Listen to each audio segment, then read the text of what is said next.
En el salón principal del viejo Hotel Imperial, las lámparas de cristal derramaban una luz dorada que parecía detener el tiempo. La música de cámara flotaba como un perfume antiguo. Un cuarteto interpretaba valses que muchos de los presentes habían escuchado en su juventud. Copas finas tintineaban al menor roce, y el murmullo de conversaciones elegantes se mezclaba con la promesa de una noche que, al menos en apariencia, sería impecable. Amara recorría el salón con una bandeja de plata apoyada en la palma de la mano. Su uniforme era sencillo y pulcro, los zapatos, gastados pero brillantes, el cabello, cuidadosamente recogido. Tenía la mirada atenta de quien aprende a leer los gestos antes que las palabras. A veces, cuando nadie miraba, sus ojos se detenían en el piano de cola negro, estacionado como un animal dormido junto a la tarima. De él emanaba un silencio poderoso, un silencio que no era vacío, sino espera. «Señorita, ¿podría traerme agua con gas?», pidió una mujer de cabello blanco, con un collar que recordaba perlas de río.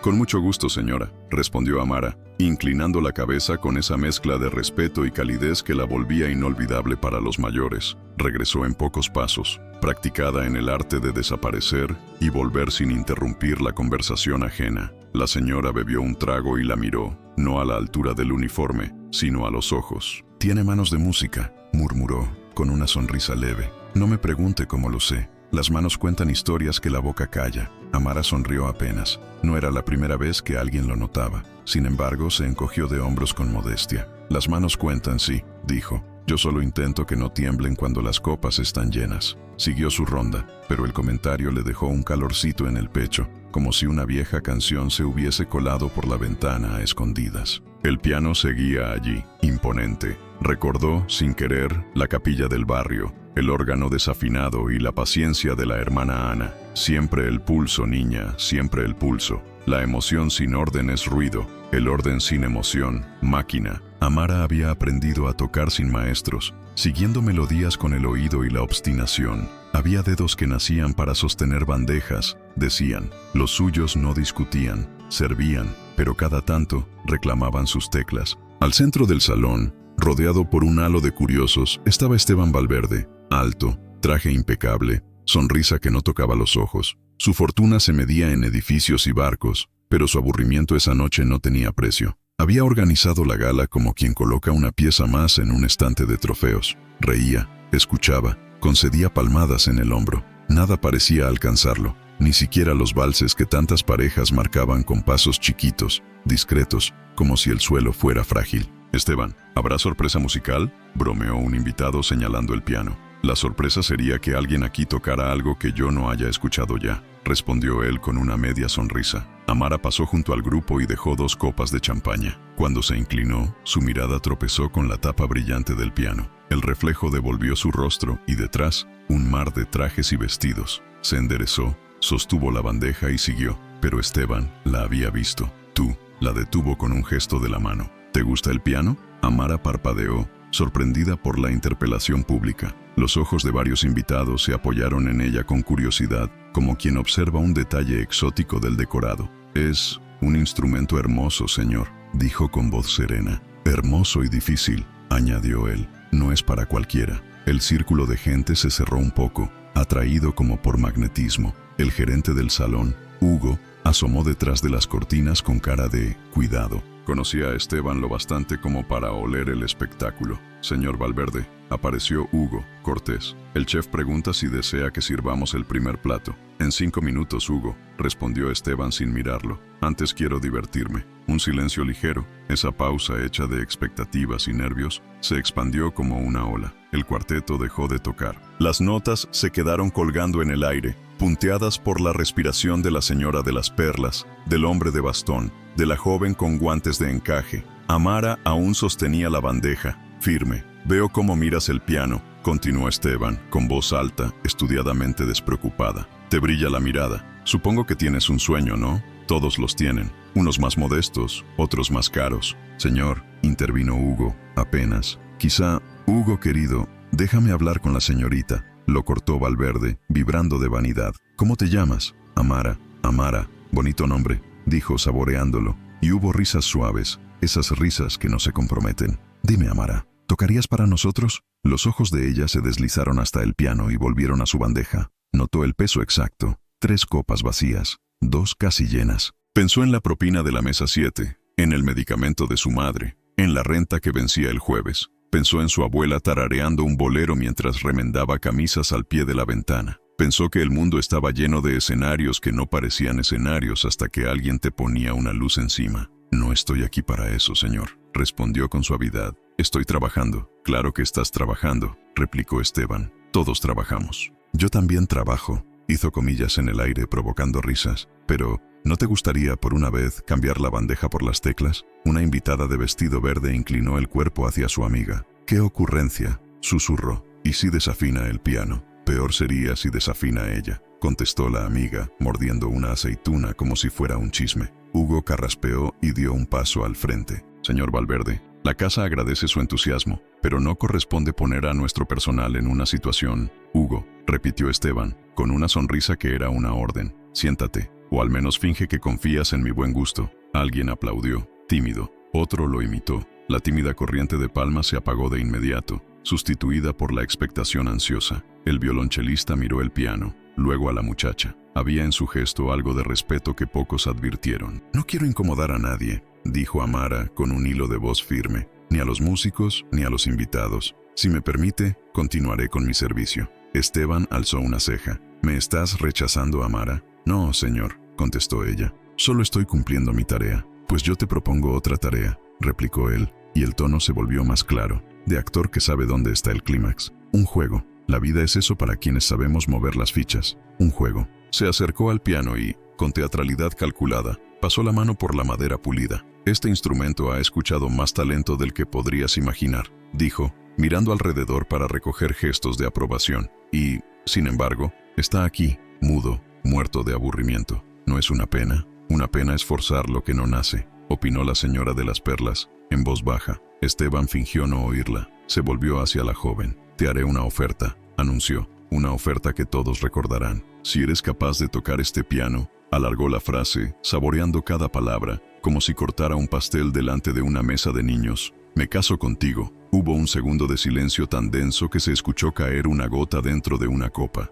Después, como si alguien hubiese dado la orden, estallaron risas, unas francas, otras nerviosas, algunas de esas que se acompañan con una mirada a los costados para asegurarse de que es correcto reír. Amara sintió el calor subirle al rostro, pero sostuvo la bandeja. No tembló. «Vamos, Esteban», exclamó un amigo, ebrio de audacia ajena. «¡Qué genio! ¿La boda sería aquí mismo?», rió la de vestido verde. «¿Y el anillo?», añadió otro. «¿O bastan las teclas?». Hugo dio otro paso, decidido a poner orden, pero la mano del violonchelista, discretamente, le pidió paciencia. Había algo en los ojos de la joven, un brillo que no era la humillación fácil ni el enojo común. Era otra cosa, como cuando la primera nota aún no suena, pero ya ha elegido el camino. «Señor», dijo Amara muy despacio, «lo que propone no es un juego, es una falta de respeto». Algunas risas se apagaron, otras se transformaron en cuchicheos. «¿Falta de respeto?». Esteban ensanchó la sonrisa. «¿Por qué? Te ofrezco una oportunidad». «¿Cuánto cuesta una oportunidad en este mundo, Amara?». «A veces, todo. A veces, nada. Hoy podría costarte solo un poco de valor». «El valor no se mide a gritos», respondió ella, sin elevar la voz. «Y el amor tampoco se firma con apuestas». La frase cruzó el salón como una cuerda tensa. La señora de las perlas inclinó la cabeza, sutilmente orgullosa. El hombre del bastón dejó escapar un «bien dicho» que se perdió entre murmullos. Esteban, que no estaba acostumbrado a que le resistieran en público, clavó los ojos en la joven como quien evalúa una pieza de ajedrez inesperada. «¿Entonces te niegas?», insistió. Amara inspiró hondo. Miró el piano como se mira a un viejo compañero, con afecto y prudencia. Miró a los músicos, al gerente, a la señora de las perlas, a las risas que aún se aferraban a los bordes del salón. «Me niego a hacer una broma», contestó. «Pero no me niego a la música». El silencio volvió a caer, distinto ahora, menos curioso y más serio. Esteban, herido en su vanidad, hizo un ademán grandilocuente hacia el instrumento. «Entonces demuéstralo», dijo. «O acepta que tu mirada brilla por cosas que no sabes nombrar». Amara dejó la bandeja sobre una mesa auxiliar, con un cuidado que rozaba la ceremonia. Acomodó el paño que cubría su antebrazo, aseguró el delantal, y en ese gesto simple había más dignidad que en todas las corbatas del salón. Dio un paso hacia el piano. Hugo abrió la boca para detenerla. El violonchelista otra vez le indicó con un leve movimiento que aguardara. La señora de las perlas apoyó los dedos en el borde de su copa, como si aferrara un recuerdo. Amara se detuvo a medio camino. Volvió el rostro hacia Esteban. «Si toco», dijo, «será por mí, no por su promesa». «Oh, tranquila», replicó él con sorna. «Aquí nadie te obliga a casarte, solo a ser valiente. La valentía ya la traje puesta», susurró. «Lo que sobra esta noche es testigo». Las lámparas respiraron otra vez su luz dorada. El cuarteto permanecía inmóvil, como una fotografía antigua a punto de volver a la vida. Las risas se habían secado. En su lugar quedaba esa expectación que los mayores conocen bien, la antesala de lo verdadero, esa puerta que uno decide cruzar o no, sabiendo lo que arriesga. Esteban, con su copa de cristal, sonrió de costado y levantó la voz para que todo el salón lo oyera, buscando recuperar la escena, el control, el aplauso. «Queda dicho», declaró teatral. «Si tocas este piano como dices sentirlo, me caso contigo». El eco de su frase viajó por el mármol, rebotó en los espejos, rozó el terciopelo de las cortinas, y en ese instante exacto, ni antes ni después, la noche cambió de piel. Porque a veces el destino no es un trueno, sino un susurro que se sienta al borde del teclado y espera. Amara apoyó la mano sobre la madera pulida, cerró los ojos un segundo, y los abrió con la serenidad de quien sabe que, aunque otros pongan el espectáculo, la verdad no se negocia. La propuesta humillante había sido lanzada. Lo que vendría después ya no le pertenecía a las risas, le pertenecía a la música y a la dignidad. En cuanto la frase de Esteban Valverde se desparramó por el salón, «Si tocas este piano, me caso contigo», las risas brotaron como corchos saltando de botellas recién abiertas. No eran carcajadas amplias y nobles, eran risitas picadas, chiquitas, esas que se clavan como alfileres y buscan cómplices en los ojos de los demás. La música del cuarteto se había callado. Ahora mandaban los susurros. «Pero si apenas sabe llevar una bandeja», murmuró un hombre de bigote impecable, arrugando la nariz como si oliera algo fuera de lugar. «Que toque para Elisa, a ver si al menos la reconoce», agregó la invitada del vestido verde, acomodándose la pulsera. «O mejor, una escala. Con eso nos damos una idea. No vaya a ser que se nos duerma el piano», terció otro, con un guiño que buscó y encontró aprobación. Cada comentario era un pequeño empujón hacia la orilla. Amara lo sintió. Tenía la bandeja apoyada en la mano izquierda, la derecha pegada al paño blanco que cubría su antebrazo. El reflejo del piano en el mármol parecía más negro, más hondo. Por un instante, vaciló, no por miedo a la música, sino por la violencia de la mirada ajena cuando no espera nada bueno de uno. Quien ha servido durante años aprende a evitar choques, se vuelve experta en desvanecerse. Pero la mirada de Valverde, plantada en ella con sorna y con esa superioridad que no necesita gritar, le ardía más que las frases. Era un reto y, sobre todo, un desprecio. Y el desprecio, según su abuela, tenía memoria larga. «Señorita», susurró cerca de ella la señora de las perlas, «si decide no hacerlo, nadie de bien la juzgará. Y si decide hacerlo», intervino el caballero del bastón, con voz gastada pero firme, «que nadie se atreva a interrumpirla. Por favor, mantengamos la compostura», intentó Hugo, el gerente, dirigiéndose al círculo con una sonrisa profesional que le tembló apenas. «Recordemos que el personal está trabajando. Por eso mismo», soltó alguien sin mirarlo, «que trabaje. Aquí venimos a oír a los músicos, no a las fantasías de una camarera». La palabra camarera fue pronunciada como si pesara menos que una servilleta. Amara sintió un pinchazo en el estómago. No era la primera vez que la reducían a un uniforme. A veces el mundo necesita cajas para colocar a la gente y quedarse tranquilo.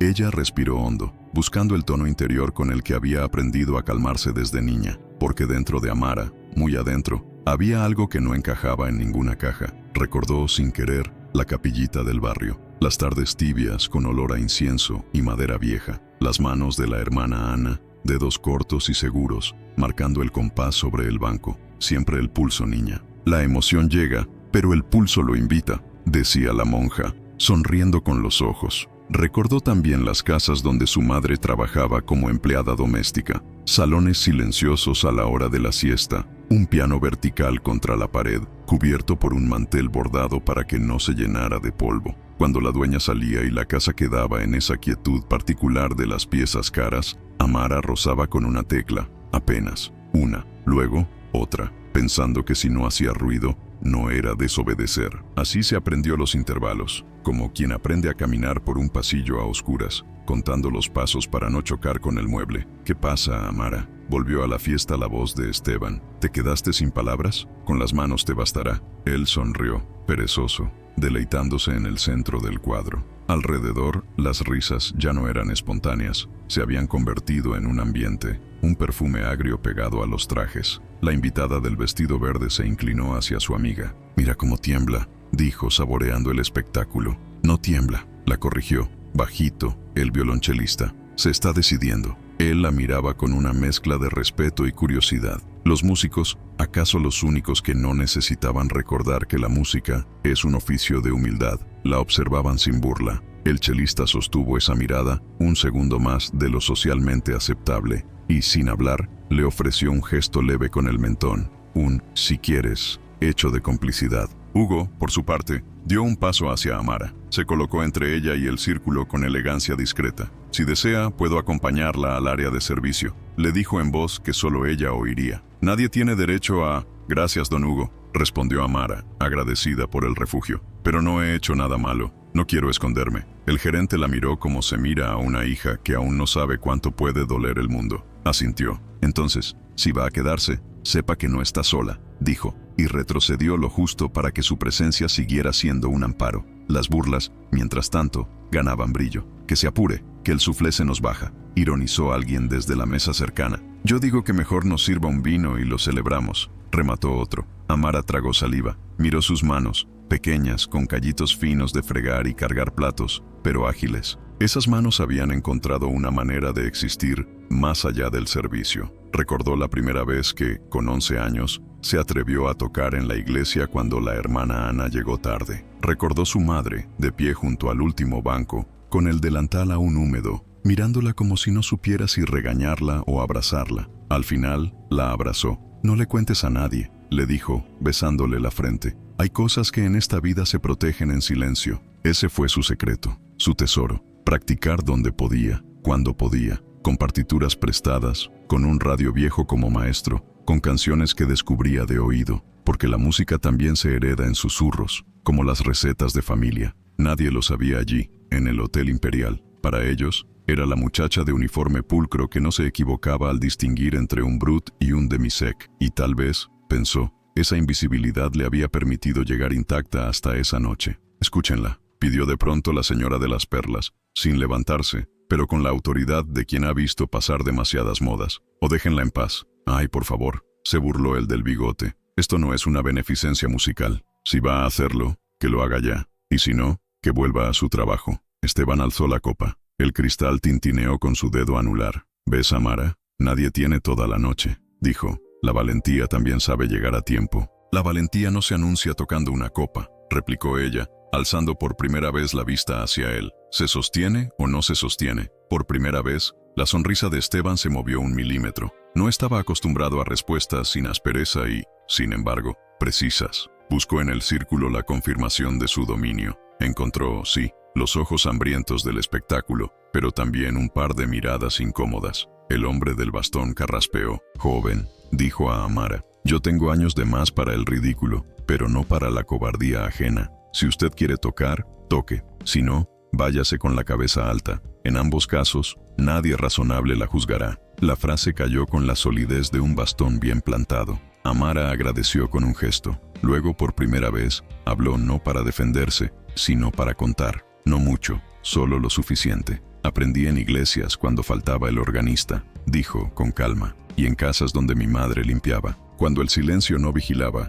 yo escuchaba. Me enseñaron más la paciencia que la técnica. No prometo espectáculo, prometo respeto». El salón sintió un ligero viraje, no el de la emoción facilonga, sino el de la posibilidad de algo verdadero. Hasta la invitada del vestido verde bajó un poco la barbilla, sorprendida por la claridad de la voz de la muchacha. Esteban, sin embargo, redobló su guiño cínico. «Perfecto», sentenció. «Entonces, respétanos y toca». Hugo volvió a asomarse desde la prudencia. «Señor Valverde, quizá es conveniente». «Hugo», lo cortó Esteban. «Si la señorita quiere honrar el piano, que lo haga. Si no, está bien, pero que decida». Amara dejó la bandeja sobre la mesa auxiliar, igual que en la primera parte de la noche, con el mismo cuidado de quien pone a dormir a un niño. Alisó el delantal, no por coquetería sino para sentirse entera. Avanzó hacia el piano. Cada paso fue escuchado. Es curioso cómo el silencio puede estirarse hasta volverse tangible. Los mayores en el salón, los que conocían la forma del tiempo, lo reconocieron. Era el silencio que precede al nacimiento de algo.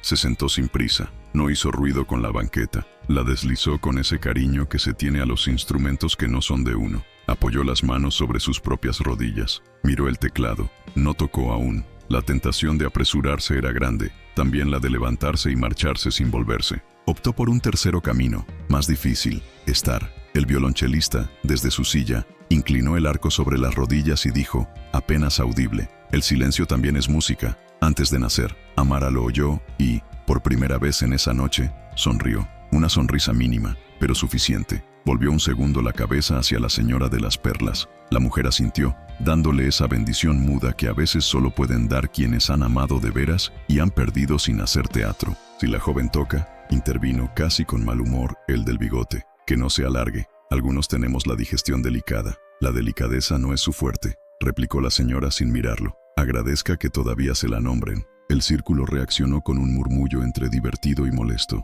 Esteban, viendo que el foco podía moverse de él, dio 2 pasos hacia el piano, cuidando que el brillo de su suela lustrada quedara bien en el reflejo. Última oportunidad, Amara, dijo, o tocas, o vuelves a la bandeja. Ella respiró hondo, miró por última vez sus manos. No eran manos de estatuilla, eran manos de vida. Habían lavado pisos, peinado a su madre enferma, contado monedas para el autobús, escrito listas de compras. También habían perseguido melodías con una paciencia que no busca aplausos. Levantó la tapa del teclado. El blanco y el negro se ordenaron como una oración antigua. No toco por usted, dijo sin dureza. Toco por no dejar que la burla decida quién soy. Hugo dio un paso atrás, no para alejarse, sino para abrir espacio. El cuarteto, sin ponerse de pie, enderezó la espalda. La señora de las perlas sujetó con firmeza su copa, como si sostuviera un recuerdo delicado. El caballero del bastón cerró los ojos. La invitada del vestido verde apretó los labios. El hombre del bigote buscó asegurar la broma con un último comentario,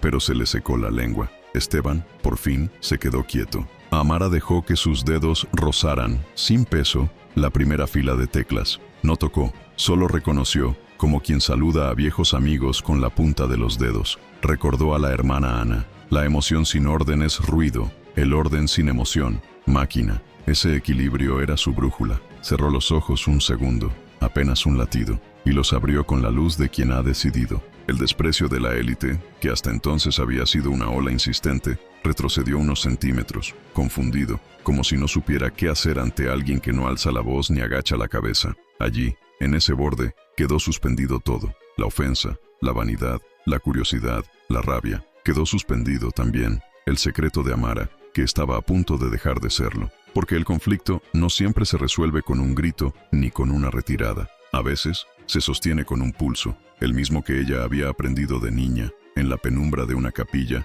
y en la soberbia silenciosa de salones ajenos. A veces, lo que se disputa no es la nota más alta, sino el derecho a tocar la primera. Amara levantó, por fin, las manos. La izquierda sobre el grave, la derecha abierta como quien abre una ventana. Y justo ahí, ni un segundo antes, ni un segundo después, terminó la espera. La música estaba a punto de nacer. Y el desprecio, por primera vez en esa noche, tuvo que hacer silencio. El murmullo se había evaporado. Lo que antes eran risas y cuchicheos ahora era un silencio espeso, de esos que casi se pueden palpar en el aire. Amara estaba sentada frente al piano. Sus dedos descansaban apenas sobre el marfil, sin peso, como quien acaricia una puerta antes de abrirla. Todos esperaban el desastre, el sonido torpe, la nota equivocada, la confirmación de que la camarera había nacido para servir copas y no para tocar melodías. Pero en el instante en que la primera nota vibró, el salón entero cambió de piel. Era un sonido claro, firme, sin titubeos. El grave inicial llenó el espacio como un latido antiguo,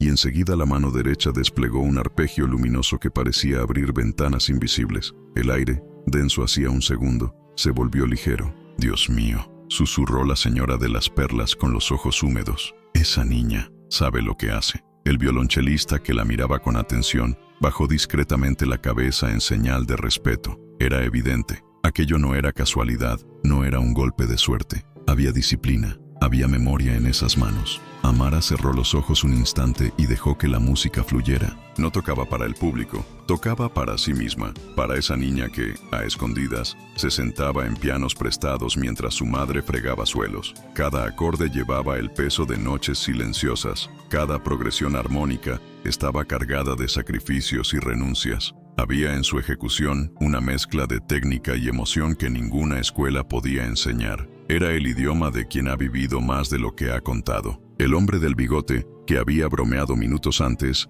se quedó petrificado con la copa a medio camino hacia la boca. La invitada del vestido verde, incapaz de sostener su sonrisa cínica, dejó escapar un leve "oh" que no logró disimular. Esteban Valverde, el anfitrión, mantenía aún la sonrisa de quien cree dominar el espectáculo. Sin embargo, sus ojos lo traicionaban. Había sorpresa, había incomodidad. Esa muchacha, a quien había querido convertir en un chiste, estaba convirtiendo la gala en algo que él no podía controlar. La melodía creció, primero delicada, casi tímida, como una confesión. Luego, firme, como un relato que se anima a alzar la voz. El salón, antes lleno de miradas altivas, se transformó en un templo improvisado. Nadie hablaba, nadie se movía. Incluso los camareros que iban y venían se detuvieron, como hipnotizados. «Escuchen», dijo el hombre del bastón, emocionado. «No es solo música, es vida lo que nos está regalando». Amara sentía que las teclas eran parte de su piel. No necesitaba pensar en qué nota seguía.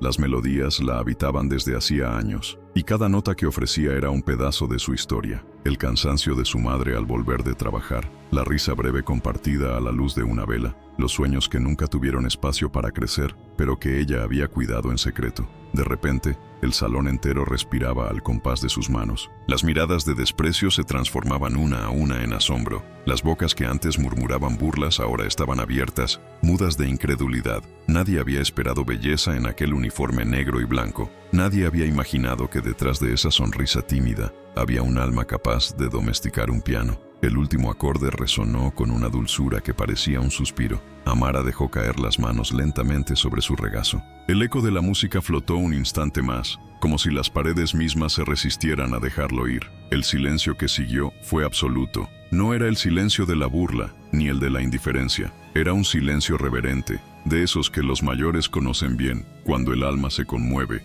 y las palabras se vuelven inútiles. Y de pronto, como una ola que no se puede detener, los aplausos estallaron. La señora de las perlas fue la primera en levantarse, aplaudiendo con una energía que desmentía sus años. El hombre del bastón la siguió, golpeando el suelo con el apoyo como si marcara el ritmo de una marcha triunfal. Los músicos del cuarteto sonrieron entre ellos. No todos los días un salón de ricos se quedaba enmudecido por la verdad de una joven desconocida. «¡Bravo!», gritó alguien desde el fondo. Las manos se alzaban, los rostros brillaban. Aquellos mismos que minutos antes habían reído con malicia, ahora se deshacían en ovaciones. Era la sorpresa silenciosa que nadie había previsto. Y en medio de todo, Amara permanecía serena, con la espalda recta, sin buscar el aplauso, porque sabía que no lo necesitaba. La música ya le había dado lo único que importaba: dignidad. Esteban, en cambio, bebió un trago largo de su copa. Su sonrisa había desaparecido.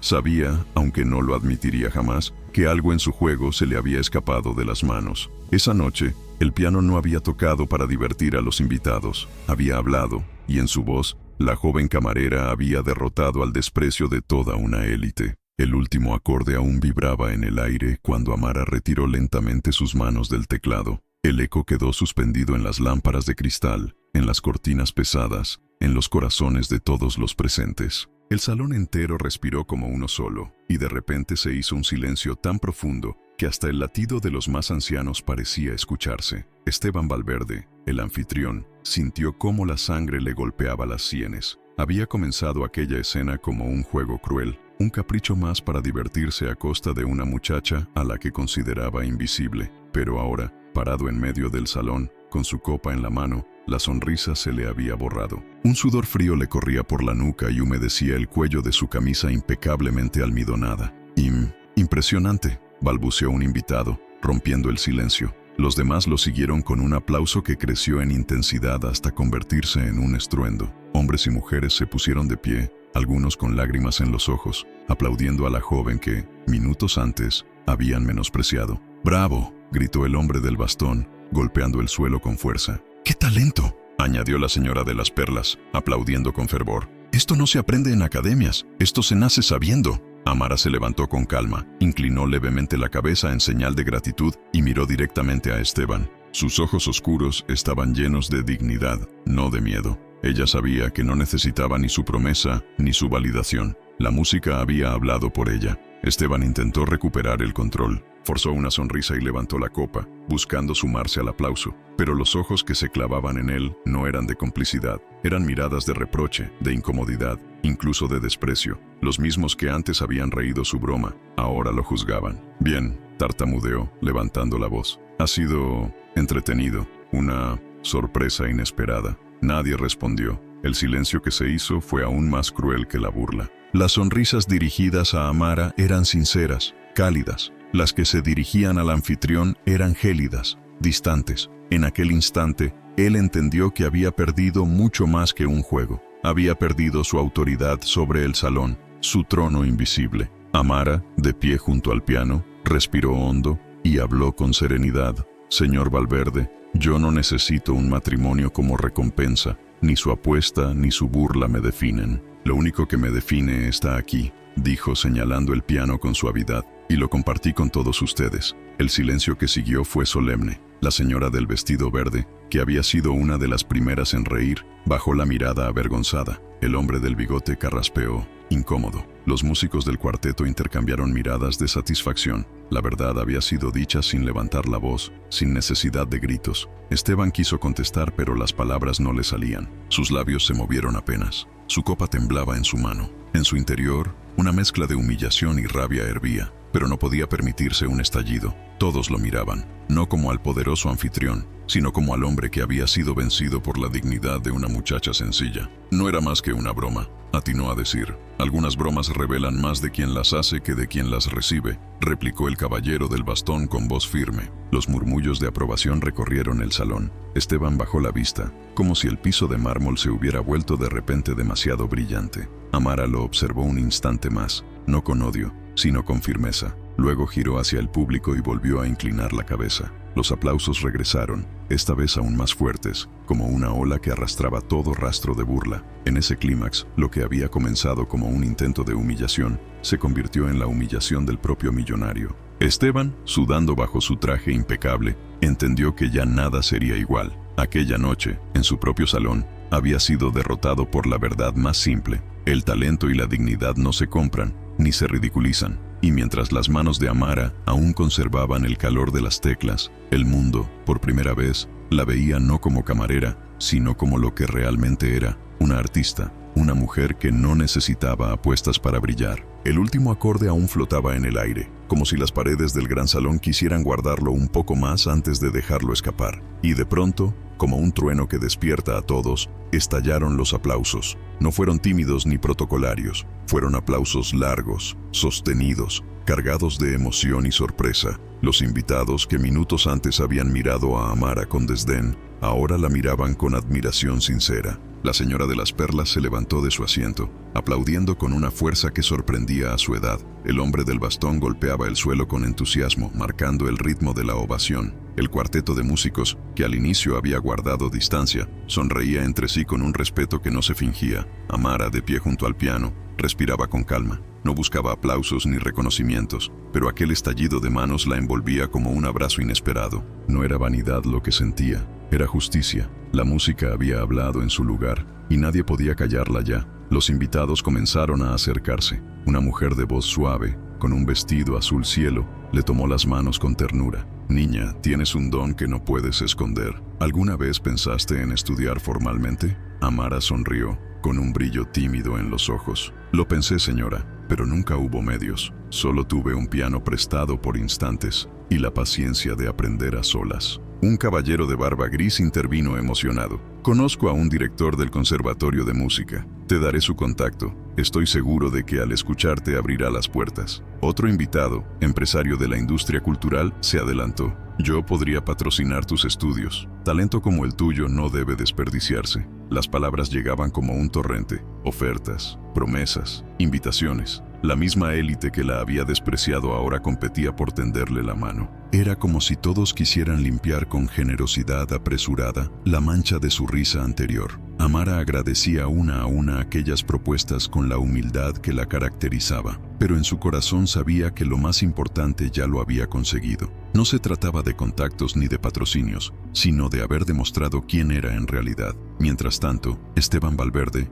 el anfitrión, se mantenía en un rincón del salón. Su copa vacía le temblaba en la mano. Intentaba forzar una sonrisa, pero su rostro traicionaba la incomodidad. Estaba acostumbrado a ser el centro de atención, a que sus palabras fueran órdenes y sus bromas celebradas. Sin embargo, esa noche todos lo miraban distinto, ya no como el hombre poderoso, sino como el ridiculizado por su propia arrogancia. Ha sido una velada singular, dijo en voz alta, con un tono que intentaba sonar ligero, pero nadie lo escuchaba. Los invitados estaban ocupados alrededor de Amara, celebrando a la verdadera protagonista de la noche. La humillación del millonario no fue un grito, sino un silencio, el silencio de la irrelevancia. Hugo, el gerente del hotel, se acercó a Amara con discreción. Sus ojos brillaban de orgullo. Señorita, me siento honrado de haberla visto. No todos los días uno presencia un acto de tanta valentía y dignidad. Amara le respondió con gratitud. Gracias, don Hugo. Usted fue el único que me ofreció un refugio antes de todo esto. No lo olvidaré. El gerente inclinó la cabeza conmovido. La señora de las perlas, que se mantenía cerca, tomó la palabra con voz firme. Amara, lo que ha hecho esta noche nos ha enseñado a todos. Ha recordado que la grandeza no está en el dinero ni en las burlas, sino en el alma que se atreve a mostrarse. Los presentes asintieron, algunos con vergüenza en la mirada. Sabían que habían sido cómplices, aunque por unos segundos, de la crueldad de Esteban, y ahora sentían la necesidad de redimirse. El hombre del bastón, conmovido hasta las lágrimas, dijo: «Usted ha ganado mucho más que una apuesta, jovencita. Ha ganado nuestro respeto, y eso vale más que cualquier fortuna». Amara inclinó la cabeza con humildad. «No toqué para ganar ni para humillar a nadie. Toqué porque la música es lo único que me pertenece de verdad. Si eso bastó para mostrar quién soy, entonces valió la pena». El aplauso volvió a resonar, más cálido aún que antes. Algunos invitados se acercaron a abrazarla, otros pedían escucharla de nuevo en otra ocasión. La joven, que había entrado al salón como una simple camarera invisible, salía ahora como una artista descubierta, reconocida y respetada. Mientras la multitud celebraba, Esteban se retiró discretamente hacia un rincón, ocultando su derrota bajo un gesto de indiferencia. Pero todos lo habían visto sudar, todos habían notado cómo sus propias palabras se volvían contra él. Nadie lo olvidaría. El salón entero había cambiado. Aquella noche no sería recordada por los lujos, ni por la cena costosa, ni por las joyas exhibidas. Sería recordada por la valentía de una joven que, con dignidad y música, había puesto en su sitio a la soberbia de un millonario. Cuando finalmente la velada terminó y los invitados comenzaron a marcharse, Amara se quedó un instante sola frente al piano. Pasó los dedos suavemente por las teclas, como despidiéndose. Sonrió en silencio, consciente de que su vida no volvería a ser la misma. No salió de allí como víctima, salió como vencedora. Una mujer que había demostrado que el talento, la verdad y la dignidad siempre terminan por vencer a la arrogancia. Y mientras caminaba hacia la salida, entre los murmullos admirativos y las promesas de futuro, se sintió ligera, como si cada aplauso hubiese sido una pluma que la elevaba. Esa noche no había sido una humillación, sino el nacimiento de su victoria, porque en la historia de la vida, los que ríen del humilde terminan olvidados, y los que se atreven a mostrar su verdad son los que dejan huella. Amara, la camarera que nadie veía, había escrito su nombre en la memoria de todos, y lo había hecho con música.